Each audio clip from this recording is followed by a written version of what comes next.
اگر کوئی patient IVF یا ICSI کا ٹریٹمنٹ لیتا ہے تو کیا اس کے بعد وہ نیچرلی بچہ کنسیو کر سکتے ہیں،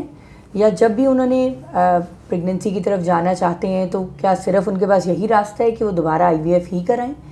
یہ بہت زیادہ سوال ہم سے پوچھا جاتا ہے کہ اگر ہم ایک دفعہ IVF کرا لیں گے تو کیا ہمیں ہر دفعہ اسی راستے جانا پڑے گا؟ اس کا جواب ہے نہیں، کیونکہ IVF کے پروسیجر میں ہم کوئی ایسی تبدیلی جسم کے اندر نہیں لاتے جس کے اندر آپ نیچرلی کنسیو نہ کر سکیں۔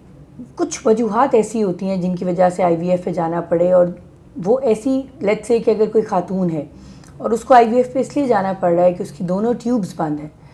تو ایسی صورتحال میں تو ہم کہہ سکتے ہیں کہ جی انفارچونیٹلی جب بھی جانا پڑے گا ان کو IVF کے تھرو ہی جانا پڑے گا، کیونکہ یہ مسئلہ خاتون میں ہے، آلریڈی ہے، اور یہ IVF کی وجہ سے انٹروڈیوس نہیں ہوا، ٹھیک ہے نا؟ جو کاز ہے، جس تکلیف سے وہ خاتون گزر رہی ہیں، اس کی وجہ سے IVF پہ جانا پڑ رہا ہے، نہ کہ it's the other way around کہ IVF کی وجہ سے ان کو ہر دفعہ اس کی وجہ سے IVF کرانا پڑے گا۔ اسی طرح اگر ایک مرد ہے اور اس کے سپرم جو ہیں وہ بہت کمزور ہیں تو ان کو ICSI کا سہارا لینا پڑ رہا ہے، تو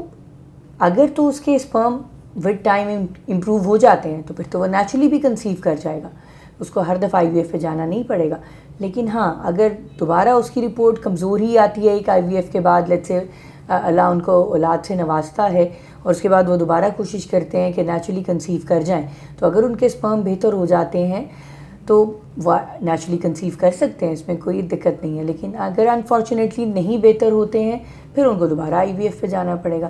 لیکن IVF کے تھرو کوئی ایسی تبدیلی خاتون کے جسم میں نہیں انٹروڈیوس ہوتی جس کی وجہ سے وہ نیچرلی کنسیو نہیں کر سکتی۔